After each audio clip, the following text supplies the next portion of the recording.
السلام علیکم ورحمۃ اللہ۔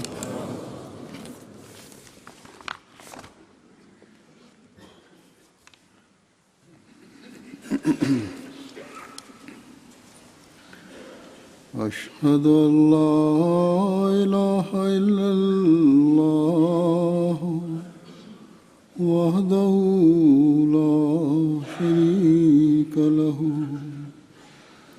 واشہد ان محمدا عبدہ ورسولہ اما بعد فاعوذ باللہ من الشیطان الرجیم بسم اللہ الرحمن الرحیم الحمد للہ رب العالمین الرحمن الرحیم مالک یوم الدین ایاک نعبد وایاک نستعین اہدنا الصراط المستقیم صراط الذین انعمت علیہم غیر المغضوب علیہم ولا الضالین۔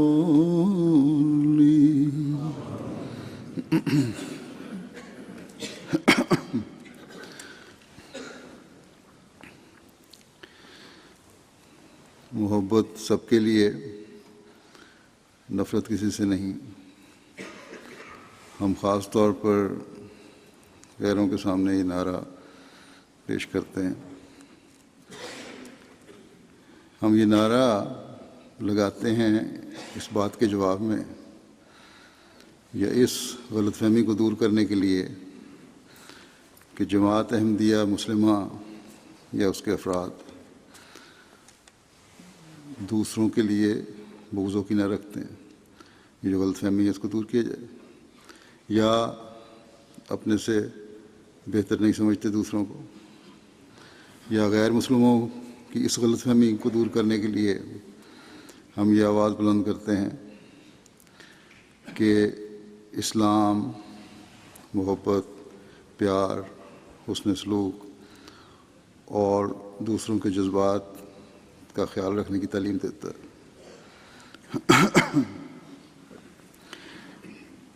اس لیے یہ بات ہی غلط ہے کہ اسلام ظلم و تعدی اور بربریت کا مذہب ہے، یا پھر ہم یہ نعرہ بلند کرتے ہیں کہ ہم آپس میں نفرتوں کی دیواروں کو گرا کر پیار اور محبت سے رہتے ہیں اور رہنا چاہتے ہیں۔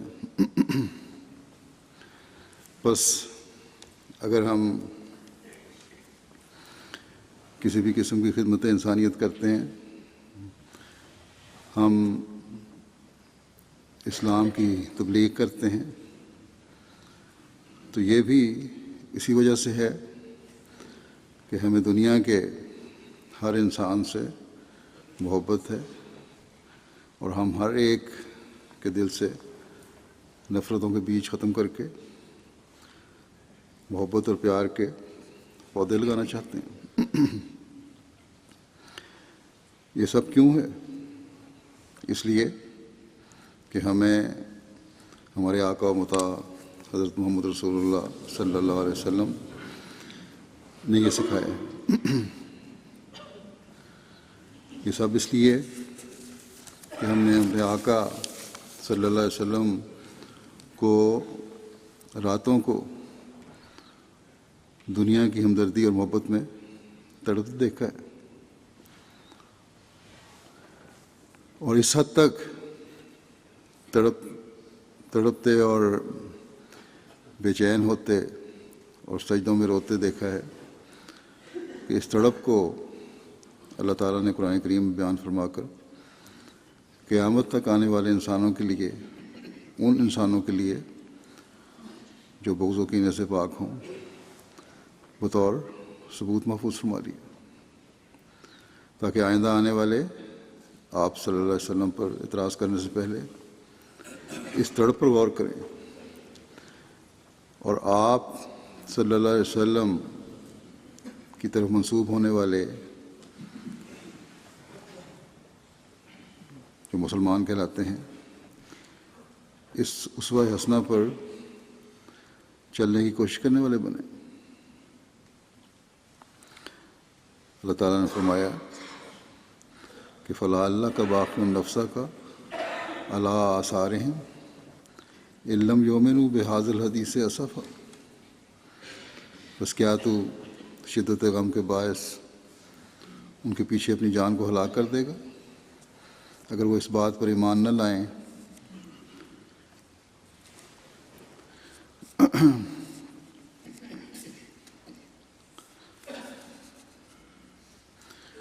یہ جن کا ذکر کیا گیا ہے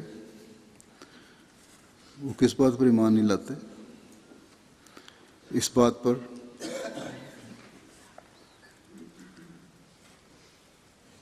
کہ شرک نہ کرو، جب ان کو کہا جاتا ہے تو اس پر ایمان نہیں لاتے۔ خدا کا بیٹا نہ بناؤ،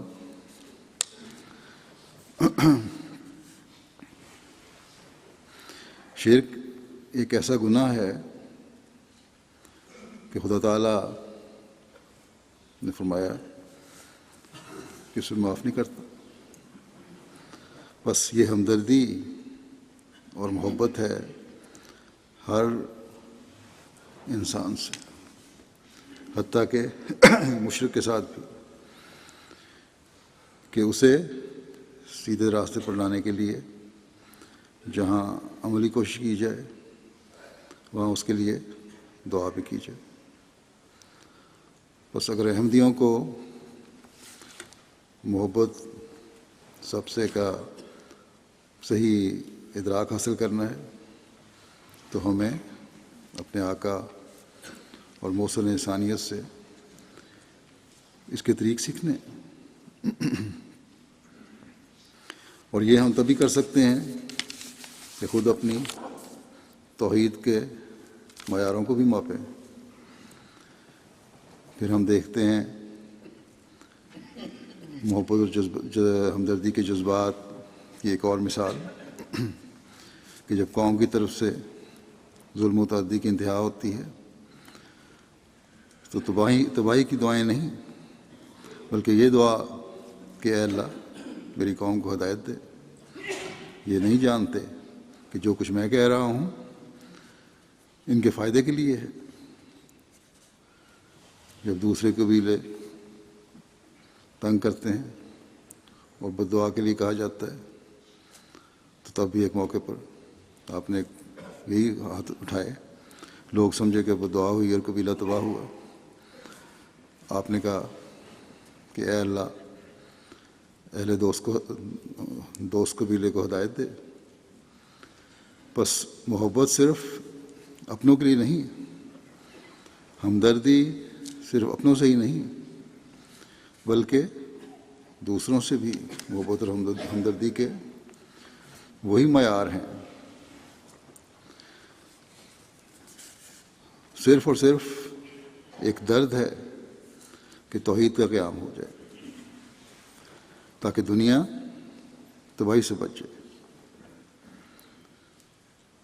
آج بھی دنیا میں ہزاروں قسم کا شرک پھیل چکا ہے، اور نہ صرف شرک بلکہ خدا کے وجود سے ہی ایک بڑا حصہ دنیا کا انکاری ہے۔ بس خدا تعالیٰ کی حکومت قائم کرنے کے لیے اور توحید کے قیام کے لیے ہمیں بھی اس چیز کو اپنانے کی ضرورت ہے جس کا سبق حضرت صلی اللہ علیہ وسلم نے اپنے نمونے سے ہمیں دیا ہے۔ ہمیں صرف اس بات پر نہیں خوش ہو جانا چاہیے کہ ایک نعرہ ہم نے لگا لیا جیسے دنیا پسند کرتی ہے، اور مختلف جگہوں پر ہماری واہ واہ ہو جاتی ہے اس بات پہ۔ ہمیں ہمیشہ یاد رکھنا چاہیے کہ یہ نعرہ ہے ایک ذریعہ اس وسیع تر مقصد کے حصول کے لیے جس کی خاطر انسان کی پیدائش ہوئی۔ بس ہمارے انسانی ہمدردی کے کام محبت کا پرچار اور اظہار اور عمل اور نفرت سے دوری اور نفرت سے صرف دوری ہی نہیں کرنی بلکہ نفرت سے ہمیں نفرت بھی ہے، اللہ تعالیٰ کا پیار حاصل کرنے کے لیے ہے، اس کی توحید کے قیام کے لیے ہے۔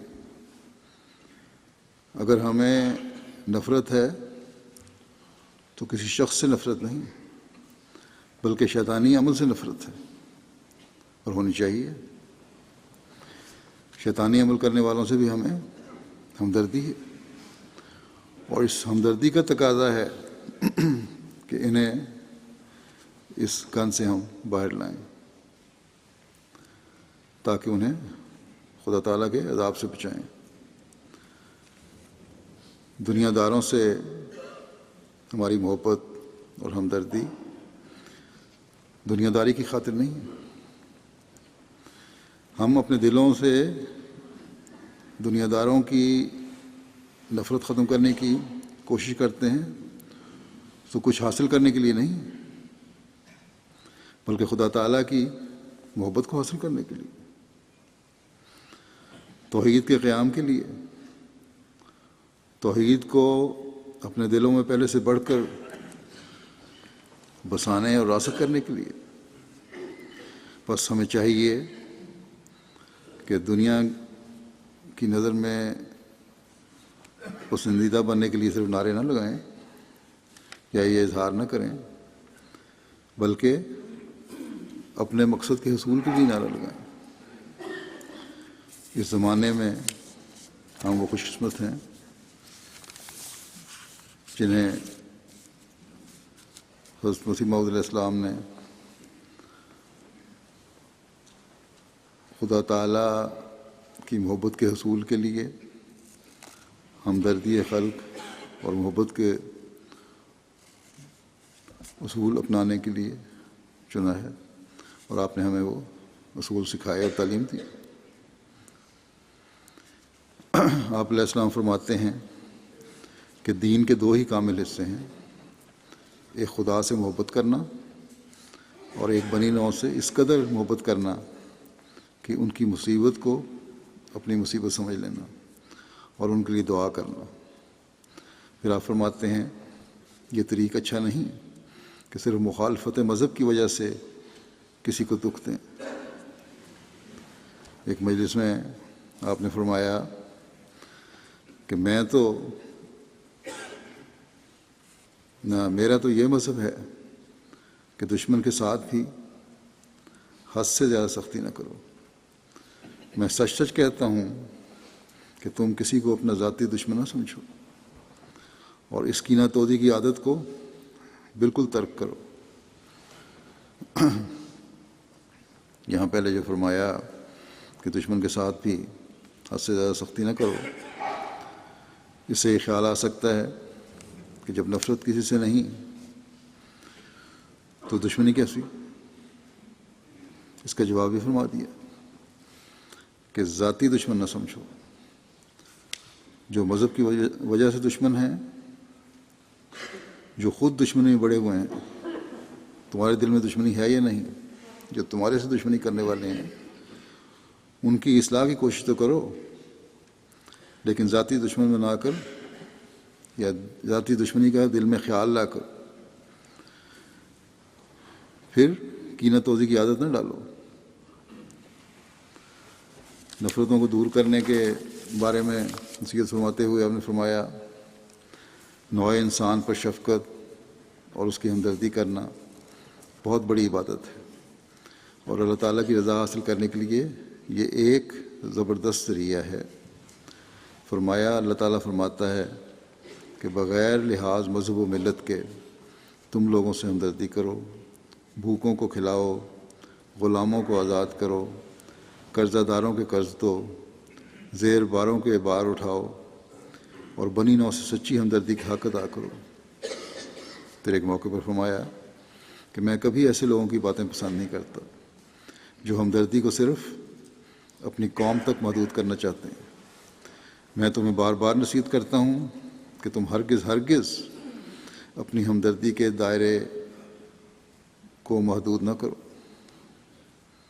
پھر فرمایا تم مخلوق خدا سے ایسی ہمدردی کے ساتھ پیش آؤ کہ گویا تم ان کے حقیقی رشتہ دار ہو، جیسا کہ مائیں اپنے بچوں سے پیش آتی۔ جو ماں کی طرح طبی جوش سے نیکی کرتا ہے وہ کبھی خود نمائی نہیں کر سکتا، دکھاوے کے لیے نیکی نہیں کر سکتا۔ بس یہ معیار ہیں دوسروں سے ہمدردی اور محبت کے، اور یہ اس لیے کہ خدا تعالیٰ کا حکم ہے، اس کے رسول کا حکم ہے۔ قرآن کریم میں ہمیں اللہ تعالیٰ نے یہ حکم دیا ہے۔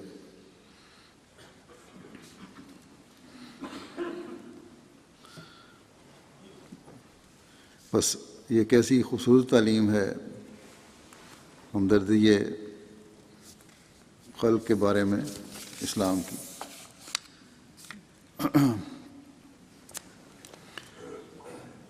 کیا اس تعلیم کے دینے والے خدا کو چھوڑ کر اور اس زمانے کے فرستادے کو چھوڑ کر جو حضرت صلی اللہ علیہ وسلم کی غلامی میں آیا، ہم کہیں اور جا کر یہ معیار حاصل کر سکتے ہیں؟ کبھی نہیں کر سکتے۔ بس ہماری محبت جو ہے ہر ایک کے لیے، یا نفرت کسی سے نہیں جو ہے، یہ ایک آخری مقصد نہیں ہے، بلکہ خدا کی رضا حاصل کرنے کا ایک ذریعہ ہے۔ اس کو ہمیشہ ہمیں سامنے رکھنا چاہیے اور اسی کے لیے کوشش کرنی چاہیے۔ کچھ عرصہ ہوا مجھے احساس ہوا کہ خدمت انسانیت کے لیے جو ہمارا ادارہ ہے ہیومینٹی فرسٹ کے نام سے، اس کے کام کرنے والوں اور شاید انتظامیہ کو یہ خیال ہو گیا ہے کہ دین سے بالکل اپنے آپ کو علیحدہ کرنا ہے، اور اگر علیحدہ کر کے خدمت کریں تو شاید ہماری دنیا میں زیادہ آوبھگت ہوگی۔ تو یہاں مرکزی انتظامیہ کو میں نے کہا کہ آپ کی اہمیت اس لیے ہے کہ دین سے جڑے ہوئے ہیں، جماعت کا کہیں نہ کہیں نام آتا ہے، اگر کہیں حسب ضرورت جماعت کا نام بھی استعمال کرنا پڑے تو لینے میں کوئی حرج نہیں۔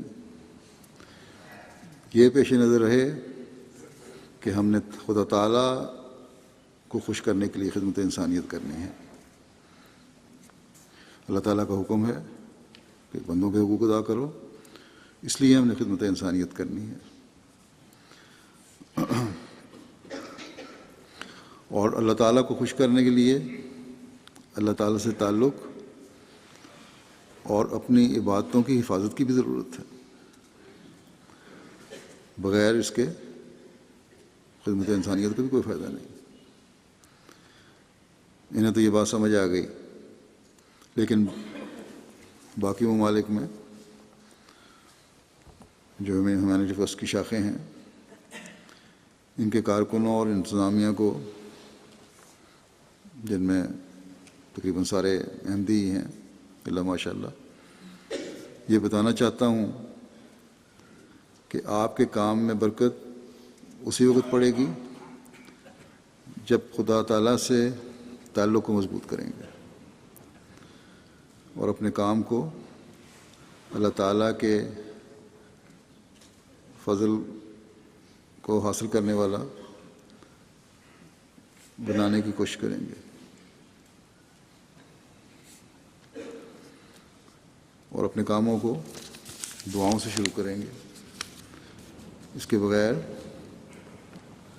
ہمارے کسی کام میں برکت نہیں پڑ سکتی، چاہے وہ جتنی چاہے اپنی عقل سے منصوبہ بندی کرتا رہے۔ بہرحال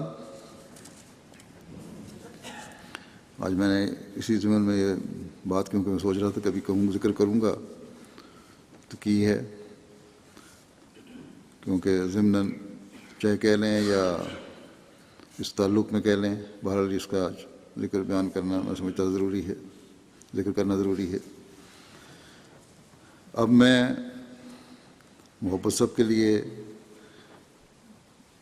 کے نعرے کی طرف آتا ہوں، جو بات میں پہلے کر رہا تھا۔ تو یہ واضح کرنا چاہتا ہوں کہ بے شک خدمت خلق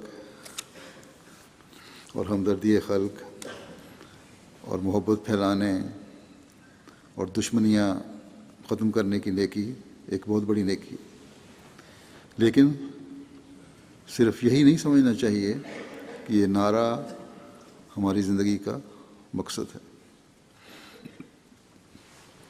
اگر ہم نے یہ خیال آ جائے اگر ہمیں کہ اگر ہم نے یہ کر لیا تو سب کچھ پا لیا، جیسا کہ پہلے میں بتا آیا ہوں کہ یہ نعرہ اس مقصد کے حصول کا ایک حصہ ہے۔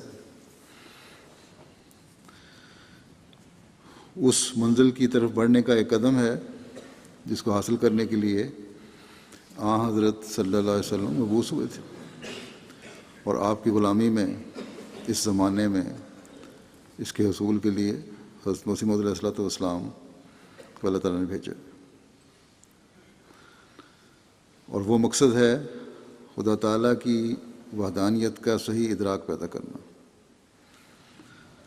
خدا تعالیٰ کے بتائے ہوئے تمام احکامات پر چلنے کی کوشش کرنا، حضرت صلی اللہ علیہ وسلم کے اسوہ حسنہ کو اپنا مطمع نظر اور مقصد بنانا، اور اس کے حصول کے لیے مقدور بھر کوشش کرنا، کیونکہ یہی چیز ہے جس سے ہر قسم کے اعلیٰ اخلاق اور نیکیوں کے حصول کو ممکن بنایا جا سکتا ہے۔ حضرت مسلم موعود رضی اللہ عنہ کے زمانے میں بھی ایک بحث علماء کی مضامین کی صورت میں چلی، الفضل میں شائع ہوتے رہے،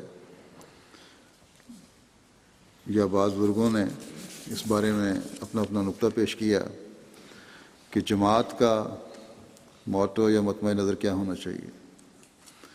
اس پر حضرت مسلم موعود رضی اللہ عنہ نے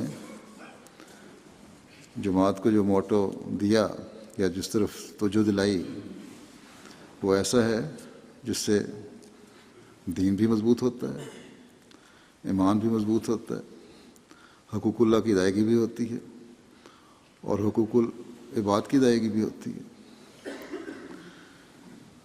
دو بزرگوں میں سے ایک نے کہا کہ ہمارا مطمع نظر فاستبقوا الخیرات ہونا چاہیے جماعت کا، دوسرے نے کہا کہ ہمارا موٹو مطمع نظر میں دین کو دنیا پر مقدم رکھوں گا ہونا چاہیے۔ حضرت مسلم موعود نے فرمایا کہ کوئی نہ کوئی مطمع نظر ضرور ہونا چاہیے۔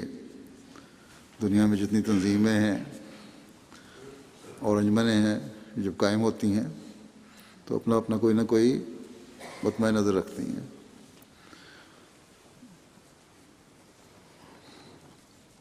اور اگر سنجیدہ اور امانت کا حق ادا کرنے والی ہیں تو اس کے حصول کے لیے کوشش بھی سنجیدگی سے کرتی ہیں تاکہ اپنے آپ کو دوسروں سے ممتاز کر سکیں۔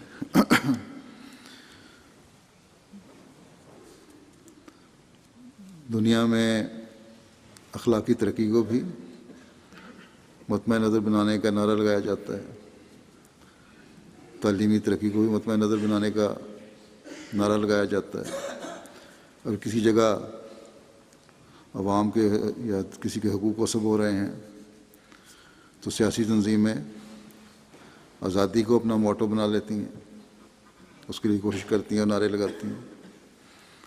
اگر کسی جگہ کوئی اور صورت ہے تو اس کو اپنا مطمع نظر بنایا جاتا ہے۔ تو بہرحال مطمع نظر کا بنیادی مقصد یہ ہوتا ہے کہ ہم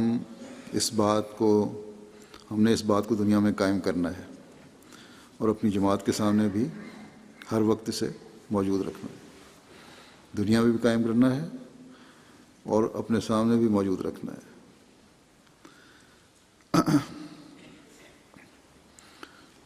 اس دنیا میں ہزاروں قسم کی نیکیاں ہیں، اگر کسی ایک نیکی کو چن لیا جائے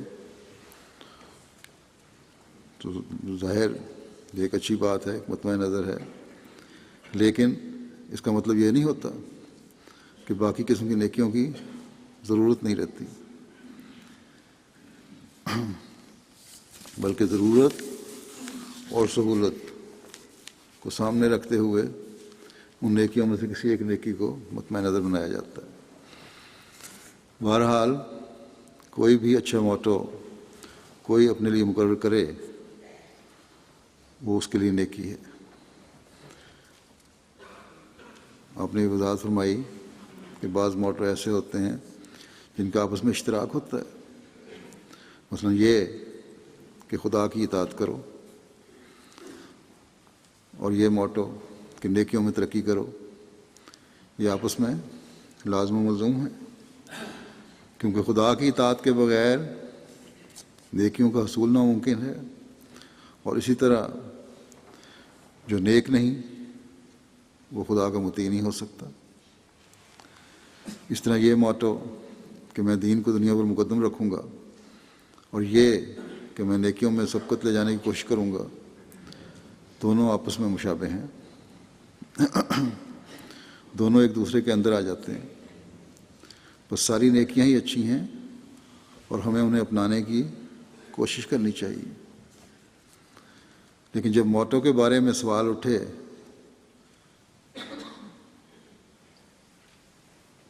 تو پھر اس طرف توجہ رہ کر اسی طرف اپنی توجہ محدود کر کے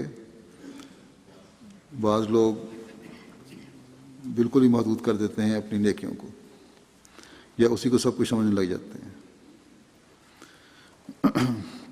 جیسے ہمارے نوجوانوں میں یا بعض اور لوگوں میں بھی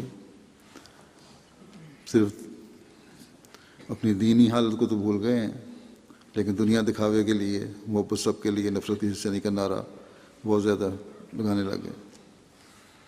ٹھیک ہے، اسلام کی تعلیم کا پرچار کرنا ہے، نیک نیت ہے، تو یہ نعرہ بہت اچھا ہے، لیکن صرف یہی مقصد نہیں ہمارا۔ جیسا کہ میں نے کہا، ہمارے مقصد بہت وسیع ہیں۔ اسی طرح ہمدردی خلق اگر کرنی ہے تو صرف ہمدردی خلق کی چیز نہیں کچھ بھی، اگر اللہ تعالیٰ کی یاد دلوں سے غائب ہو رہی ہے تو پھر اس کو بھی کوئی فائدہ نہیں۔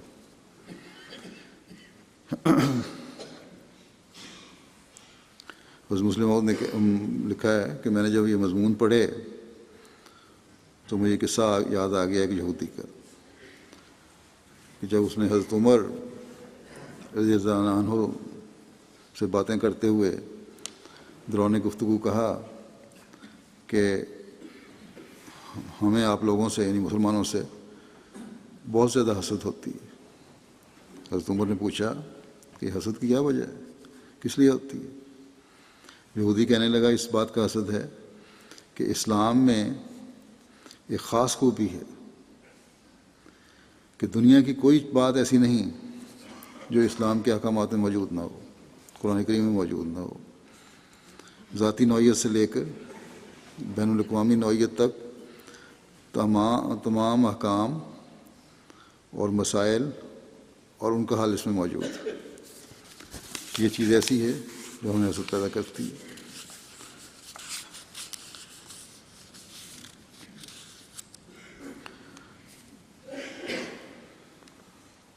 بس اگر اس بات کو سامنے رکھیں ہم میں سے ہر ایک، تو صاف معلوم ہوتا ہے کہ اسلام کی کسی ایک بات کو بطور موٹو چننا درست نہیں۔ بس بے شک فاستبقوا الخیرات ایک عمدہ موٹو ہے، اسی طرح میں دین کو دنیا پر مقدم رکھوں گا بھی عمدہ ہے۔ قرآن کریم نے بھی اس طرف اشارہ فرمایا ہے، جیسا کہ آیت بل تؤثرون الحیات الدنیا والآخرۃ خیر وابقیٰ، یعنی نادان لوگ دنیا کو دین پر مقدم کرتے ہیں، حالانکہ آخرت یعنی دین کی زندگی کا نتیجہ دنیاوی زندگی سے اعلیٰ اور دیر پا ہے۔ اکثر ہم جمعے پہ یہی آیت پڑھتے ہیں سورت میں۔ اور اس کے علاوہ بھی بے شمار تعلیم قرآن کریم نے دی ہے۔ بس قرآن کریم کی کون سی تعلیم ہے جو موٹر نہ بن سکے، جو مطمئن نظر نہ بن سکے؟ جس پر نظر ڈالیں اور اس پر غور کریں تو وہ دل کو اپنی طرف کھینچتی ہے۔ اس تمہید کے بعد پھر یہ بیان فرمایا آپ نے، پھر آپ نے یہ فرمایا کہ قرآن کریم سے معلوم ہوتا ہے کہ حضرت صلی اللہ علیہ وسلم کی بعثت کا مقصد کا زمانہ جو تھا، آپ کی بعثت کا زمانہ ظاہر الفساد فی البر والبحر کا مصداق تھا۔ کوئی خرابی ایسی نہ تھی جو اس زمانے میں پیدا نہ ہو گئی ہو۔ حضرت مسیح موعود علیہ السلام حضرت صلی اللہ علیہ وسلم کے ذیل ہیں، اس لیے حضرت مسیح موعود علیہ السلام کا زمانہ بھی اس زمانے کا ذیل ہے۔ اور ہم دیکھتے ہیں کہ آج بھی تمام قسم کی خرابیاں اپنے کمال کو پہنچی ہوئی ہیں۔ اس لیے آج مذہب کی بھی ضرورت ہے، اخلاق کی بھی، تمام اقسام کی بھی ضرورت ہے، دنیا کی ہر خوبی اور ترقی کی بھی ضرورت ہے۔ جہاں لوگوں کے دلوں سے ایمان اٹھ گیا ہے وہاں اخلاق فاضلہ بھی اٹھ گئے، اور حقیقی دنیاوی ترقی بھی مٹ گئی ہے۔ کیونکہ اس وقت جسے لوگ ترقی کہتے ہیں وہ نفسانیت کا ایک مظاہرہ ہے، چاہے وہ ذاتی طور پہ ہو یا بین الاقوامی طور پہ دیکھ لیں۔ کیونکہ اس وقت جسے لوگ ترقی کہتے ہیں وہ صرف اپنی ذات کے لیے مفاد ہے، دنیا کی ترقی نہیں کھلا سکتی، کیونکہ اس سے ایک حصہ فائدہ اٹھا رہا ہے دنیا کا، اور دوسرے کو غلام بنایا جا رہا ہے، چاہے وہ سیاسی غلامی ہو یا معاشرتی اور معاشی اور اقتصادی غلامی ہو۔ کسی نہ کسی صورت میں ایک حصہ غلام بن رہا ہے، اور ان کے لیے بہرحال ترقی نہیں۔ اور جو ترقی کر رہے ہیں ان کے بھی اپنے مفادات ہیں، نفسانیت ہے جس کو ترقی کا نام دیتے ہیں۔ بس ایسے وقت میں یہ کہنا کہ فلاں آیت کو مطمئن نظر بناؤ اور فلاں کو چھوڑ دو، یہ غلط ہے، بلکہ قرآن کریم کی ہر آیت ہی ہمارا مطمئن نظر اور نصب العین ہے اور ہونا چاہیے۔ بس ہمارا موٹو تو تمام قرآن کریم ہی ہے،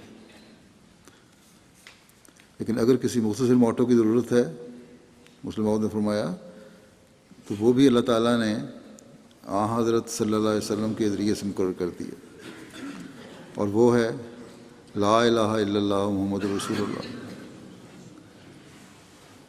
اور یہ تمام قرآن کریم کا خلاصہ ہے۔ حقیقت بھی یہی ہے کہ تمام تعلیمیں اور تمام اعلیٰ مقاصد توحید سے ہی تعلق رکھتے ہیں۔ اسی طرح بندوں کے آپس کے تعلقات اور بندے کے خدا تعالیٰ سے تعلقات، یہ بھی توحید کے اندر آ جاتے ہیں۔ اور توحید ایسی چیز ہے جو بغیر حضرت صلی اللہ علیہ وسلم کی مدد کے ظاہر نہیں ہو سکتی۔ اس لیے لا الہ الا اللہ کے ساتھ محمد رسول اللہ لگا دیا گیا ہے کہ حقیقی معبود کی تلاش یا خدا تعالیٰ کو اگر دیکھنا ہے تو محمد رسول اللہ صلی اللہ علیہ وسلم کی مدد سے دیکھو۔ گویا آپ ہی وہ عینک ہیں جس سے معبود حقیقی نظر آ سکتا ہے، اور جب آپ صلی اللہ علیہ وسلم کی مدد لی جائے تو الحمد سے لے کر الناس تک ہر جگہ لا الہ الا اللہ کا مضمون نظر آئے گا۔ بس حضرت صلی اللہ علیہ وسلم کا وجود مبارک ہی ہے جن کے آنے سے دنیا میں توحید حقیقی قائم ہوئی، ورنہ اس سے پہلے بعض لوگوں نے حضرت عزیر کو، بعض نے حضرت عیسیٰ کو خدا کا بیٹا بنایا ہوا تھا، بعض لوگ ملائکہ کو معبود بنائے بیٹھے تھے۔ ایسے وقت میں حضرت صلی اللہ علیہ وسلم نے ہی ہر قسم کے فسادوں کو دور فرمایا، اور اللہ تعالیٰ نے آپ صلی اللہ علیہ وسلم کو ہی توحید کے قیام کے لیے کھڑا کیا، اور اللہ تعالیٰ کے فضل سے حضرت صلی اللہ علیہ وسلم کی ذات سے ہی دنیا میں پھر توحید قائم ہوئی۔ اور یہی لا الہ الا اللہ کا موٹو ہے جو ہم اپنی اذانوں کے ساتھ ہی بلند کرتے ہیں۔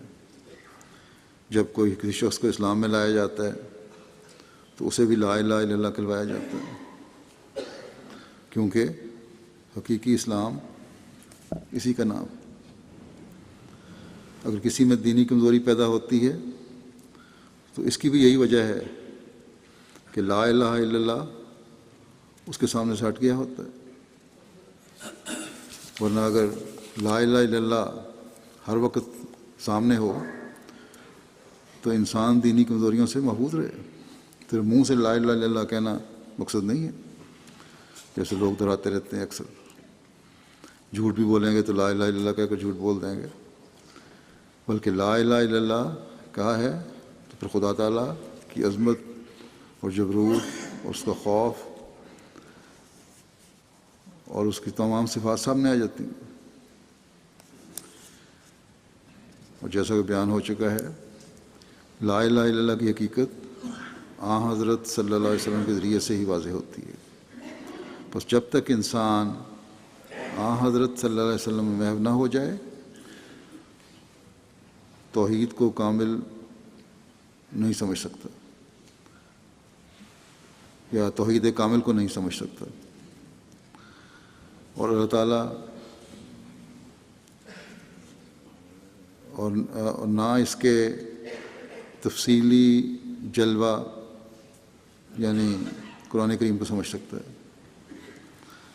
جو لوگ رسول کریم صلی اللہ علیہ وسلم میں محو ہو کر توحید کو نہیں سمجھتے، باوجود عقل کے شرک میں مبتلا رہتے ہیں۔ غیر مسلموں تو ایک طرف رکھیں، مسلمانوں میں بھی جو لوگ ہیں، اکثریت بہت بڑی، پیروں فقیروں کو اپنا خدا بنا بیٹھے ہیں۔ کہا تو احمدیوں کو جاتا ہے کہ نعوذ باللہ حضرت صلی اللہ علیہ وسلم کی توہین کر کے اسلام سے خارج ہو گئے ہیں، لیکن حقیقت میں یہ لوگ ہیں جنہوں نے حضرت صلی اللہ علیہ وسلم کے مقام کو نہیں پہچانا، اور نتیجتاً توحید سے بھی دور ہیں۔ اس زمانے میں اس توحید کا حقیقی ادراک حضرت مسیح موعود علیہ السلام کو حاصل ہوا ہے، اور یہ سب حضرت صلی اللہ علیہ وسلم میں محو ہونے کی وجہ سے آپ کو ملا ہے۔ جن کو دنیا کافر کہتی ہے وہی توحید کے حقیقی علمبردار ہے۔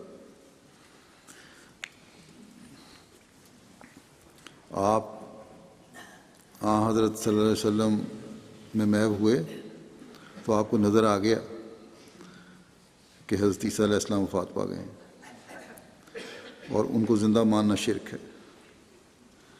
آپ سے پہلے لاکھوں ایسے عالم اور فقیر تھے جو حضرت عیسیٰ علیہ السلام کی طرف خدائی صفات منسوب کرتے تھے، مثلاً یہ کہ وہ اب تک زندہ آسمان پر بیٹھے ہیں، وہ مردے زندہ کیا کرتے تھے، ان کو غیب کا علم تھا، وغیرہ وغیرہ۔ لیکن حضرت مسیح موعود علیہ السلام کی وجہ سے آج ہم، بلکہ ہر احمدی بچہ عقلی و نقلی دلائل سے اس عقیدے پر قائم رہنا گوارا نہیں کرتا۔ اسی طرح اور بہت سی باتیں ہیں جو حضرت مسیح موعود علیہ السلام نے حضرت صلی اللہ علیہ وسلم میں محو ہو کر آپ سے نور لے کر ہمیں بتائیں اور شرک کو ہم سے دور کیے۔ حضرت مسیح موعود علیہ السلام نے ہی اس زمانے کے لوگوں کو لا الہ الا اللہ کا جلوہ دکھایا، اور یہی ایک چیز ہے جو اسلام کا لب لباب ہے، اور جس کا ہر کامل موحد میں پایا جانا ضروری ہے۔ باقی تو سب تفصیلات ہیں جو مختلف آدمیوں کے لیے مختلف شکلوں میں بدلتی رہتی ہیں، جیسا کہ یہاں حضرت صلی اللہ علیہ وسلم نے کسی کو بڑی نیکی ماں باپ کی خدمت بتایا، کسی کو بڑی نیکی جہاد فی سبیل اللہ بتایا، کسی کو بڑی نیکی تہجد کی ادائیگی بتایا۔ بس ہر ایک کو اس کی بنیادی کمزوری دور کرنے کے لیے توجہ دلائی، لیکن اس کا یہ مطلب نہیں کہ باقی نیکیاں بجا لانے کی ضرورت نہیں۔ بس یاد رکھنا چاہیے کہ قرآن کریم کے تمام احکام اپنی اپنی جگہ پر بہت عمدہ اور مفید ہیں، لیکن لا الہ الا اللہ سب پر حاوی ہے۔ بس یہ اصل موٹو ہے جسے ہمیں ہر وقت سامنے رکھنے کی ضرورت ہے۔ توحید کی حقیقت اور اس کے قیام پر غور کرنے کی ضرورت ہے۔ توحید صرف اس بات کا نام نہیں کہ انسان بت پرستی نہ کرے یا کسی انسان کو خدا تعالیٰ کے مقابل پر زندہ نہ مانے یا کسی کو خدا کا شریک نہ ٹھہرائے، بلکہ دنیا کے ہر کام میں توحید کا تعلق ہے۔ حضرت صلی اللہ علیہ وسلم اپنے سونے کے وقت اور وضو کے وقت بھی توحید کا اقرار فرمایا کرتے تھے۔ جب بھی کسی انسان کو دنیا کے کسی کام پر بھروسہ یا انحصار ہو گیا تو وہ انسان شرک کے مقام پر جا ٹھہرا، اور اس کے موحد ہونے کا دعویٰ پھر باطل ہو جاتا ہے، کیونکہ توحید کی لازمی شرط ہے کہ انسان صرف خدا تعالیٰ کی ذات پر ہی تکیہ رکھے اور بھروسہ کرے۔ توحید کا مطلب ہی یہ ہے کہ ہر کام میں، خواہ دینی ہے یا دنیاوی، انسان کی نظر صرف ایک خدا کی طرف اٹھے۔ بس بے شک اپنی جگہ تمام نیک فکرات عمدہ اور اچھے موٹو ہیں، لیکن کامل موحد بننے کے لیے ضروری ہے کہ انسان کی نظر سے ہر ایک چیز غائب ہو جائے اور اللہ تعالیٰ کے سوا اس کے لیے ہر چیز کا لازم ہو جائے۔ بس حقیقی موٹو لا الہ الا اللہ محمد رسول اللہ ہے، جس میں تمام نیکیاں جمع ہو جاتی ہیں، اور توحید کو سمجھنے کے لیے جو دقتیں ہیں ان کا حل بھی ہمیں یہی بتاتا ہے۔ دقتیں دور کرنے کے لیے کوئی نمونہ ہونا چاہیے، اور حضرت صلی اللہ علیہ وسلم کو اسوہ حسنہ نمونہ ہے، جس کو حضرت عائشہ رضی اللہ تعالیٰ عنہا نے ایک فقرے میں یوں بیان فرمایا تھا کہ کانا خلقہ القرآن۔ اس ایک فقرے میں توحید کا اعلیٰ معیار بھی بیان ہو گیا، احکام قرآن کا عملی نمونے کا معیار بھی قائم ہو گیا، اور احکامات کی تفسیر بھی سامنے آ گئی۔ بس جس نے محمد رسول اللہ صلی اللہ علیہ وسلم کو سمجھ لیا اس نے خدا تعالیٰ کو سمجھ لیا، اور جس نے خدا تعالیٰ کو سمجھ لیا اس نے سب کچھ ہی سمجھ لیا، کیونکہ شرک ہی تمام بدیوں، غفلتوں اور گناہوں کی جڑ ہے۔ اور توحید پر قائم ہونے کے بعد انسان میں اعلیٰ اخلاق، علم، عرفان، تمدن، سیاست، دوسرے فنون میں کمال، سب کچھ آ جاتا ہے، کیونکہ اللہ تعالیٰ کا نور ایک تریاک ہے جس میں تمام امراض کا علاج ہے۔ بس ہمارا موٹو جو خود بخود خدا تعالیٰ نے مقرر فرما دیا ہے وہ لا الہ الا اللہ ہے۔ باقی تفصیلات ہیں جو نصیحت کے طور پر کام آ سکتی ہیں۔ اس سے اس زمانے میں چونکہ دجال اپنی تمام طاقت کے ساتھ دنیا میں رونما ہے، اور اس کا مقصد یہ ہے کہ میں دنیا کو دین پر مقدم رکھوں گا۔ یہ دجال کا تو مقصد یہ ہے کہ دنیا کو دین پر مقدم کرنا ہے۔ اس لیے ہمارا فرض ہے کہ اس کے مقابل پر ہم دین کو دنیا پر مقدم رکھنے کا نعرہ لگائیں۔ اس لیے حضرت مسیح موعود علیہ السلام نے بھی شرائط بیعت میں یہ فکرہ شامل فرمایا ہے، جس کا مطلب یہی ہے کہ اپنے اوپر ہم دین کی تعلیم لاگو رکھیں گے اور ہر مخالف کے اعتراض کے مقابل پر اسلام کا خوبصورت چہرہ دکھائیں گے، اور یہ سب اس لیے کہ ہم لا الہ الا اللہ محمد رسول اللہ کو دنیا میں قائم کرنے والے بنے۔ ہم نے اس زمانے میں حضرت مسیح موعود علیہ السلام کی بیعت اس مقصد کے حصول کے لیے کی ہے۔ حضرت مسیح موعود علیہ السلام کو اللہ تعالیٰ نے الہام فرمایا تھا کہ خذ التوحید یا ابناء الفارس، یا ابناء الفارس، کہ یعنی اے ابناء فارس توحید کو مضبوطی سے پکڑو۔ ابناء فارس سے مراد صرف آپ کا خاندان ہی نہیں ہے، بلکہ تمام جماعت روحانی لحاظ سے ابناء فارس کے ماتحت آتی ہے، اور یہ حکم تمام جماعت کے لیے ہے۔ اور یہ قاعدہ ہے کہ مصیبت کے وقت انسان کسی خاص چیز کو پکڑتا ہے۔ فرمایا کہ تم مصائب کے وقت توحید کو پکڑ لیا کرو، کہ اس کے اندر باقی تمام چیزیں ہیں۔ بس ہماری جماعت کا فرض ہے کہ وہ لا الہ الا اللہ کے موٹو کو ہر وقت اپنے سامنے رکھے۔ آج جب کہ شرک کے ساتھ دہریت بھی بہت تیزی سے پھیل رہی ہے، بلکہ دہریت بھی ایک قسم کی دہریت جو ہے شرک کی ایک قسم ہے، یا شرک دہریت کی قسم ہے، ہم اپنے آپ کو ایک نعرے پر محدود کر کے اور اس پر اکتفا کر کے اپنی دنیا و آخرت سنوارنے والے نہیں بن سکتے۔ نہ ہی ہم انسانیت کی خدمت کے زوم میں اپنی نمازوں اور عبادتوں کو چھوڑ سکتے ہیں۔ جو ایسا کرتا ہے، یہ کہتا ہے، اس کا حضرت مسیح موعود علیہ السلام سے کوئی تعلق نہیں۔ بس ہمیں اپنے حقیقی مطمع نظر اور مقصود کو ہمیشہ سامنے رکھنے کی ضرورت ہے، تاکہ ہم تمام دینی اور دنیاوی انعامات کے حاصل کرنے والے بن سکیں۔ اللہ تعالیٰ ہم سب کو اس کی حقیقت کو سمجھنے کی توفیق عطا فرمائے۔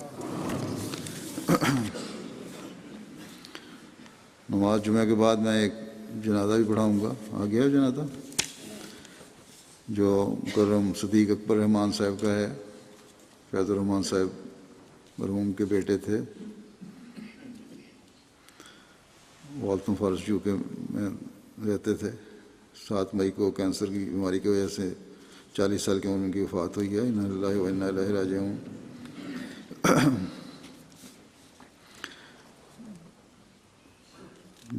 عہدے کے لحاظ سے جماعتی خدمت کی ان کو زیادہ توفیق نہیں ملی، لیکن کارکن کے لحاظ سے ہمیشہ بڑے سرگرم کارکن رہے ہیں۔ خلافت سے مضبوط تعلق رکھا، خدا تعالیٰ کی ذات پر اور دعاؤں پر بڑا یقین تھا۔ بڑی لمبی انہوں نے بیماری کاٹی ہے، کینسر کی بیماری تھی انہیں، اور بڑے صبر سے اور حوصلے سے انہوں نے اتنا یہ عرصہ بیماری کا گزارا ہے۔ اللہ تعالیٰ ان سے مغفرت کا سلوک فرمائے اور اپنی رضا کی جنتوں میں جگہ دے۔ ان کی والدہ کو بھی صبر کی توفیق دے۔ ان کی اہلیہ اور چھوٹا بچہ ہے شاید 1.5 سال کا، اللہ تعالیٰ ان کا بھی حافظ و ناصر ہو۔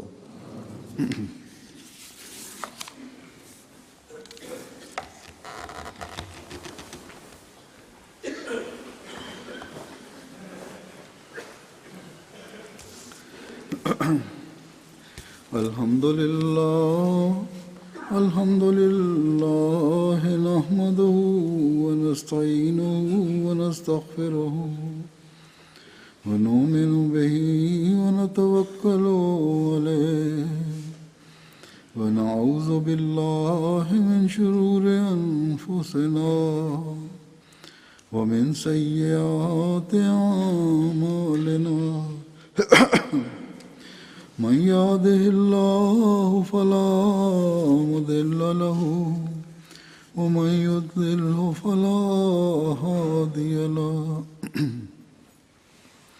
ونشهد أن لا إله إلا الله ونشهد أن محمدا عبده ورسوله عباد الله رحمكم الله إن الله يأمر بالعدل والإحسان وإيتاء ذي القربى وينهى عن الفحشاء والمنكر والبغي يعظكم لعلكم تذكرون اذكروا الله يذكركم وادعوه يستجب لكم ولذكر الله أكبر.